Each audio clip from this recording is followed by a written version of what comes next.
Ear infections are a very common problem that we see in pediatrics in children. And some of the common causes are often ear infections are triggered by a viral upper respiratory cold type illness that can set up for fluid in the middle ear, and then a bacteria can get in there and cause a secondary infection. Some of the other things are enlarged adenoids in children can contribute to ear infections, allergies as well. But some of the contributing factors that you might not think about would be exposure to secondhand smoke or exposure to frequent infections, which you can find in a daycare setting.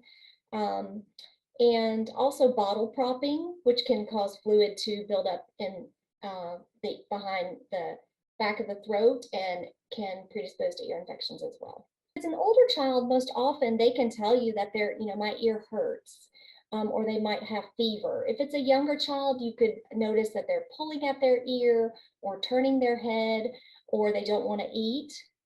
The pediatrician needs to evaluate the ears to determine, what type of fluid is back there, to determine if they think it's something that can be monitored or if they think that it's a bacterial infection, as that would require an antibiotic. But not all ear infections need antibiotics. Sometimes it needs to just be monitored. Sometimes that children with chronic ear infections need to have what we call PE tubes, or pressure equalizing tubes, placed. And those are tubes that are placed into the tympanic membrane, so into the eardrum, to open it up and allow fluid to drain and prevent chronic ear infections. So if your child is having multiple ear infections in close proximity that they don't ever seem to recover, that would be something that you would want to be evaluated for potential tube placement.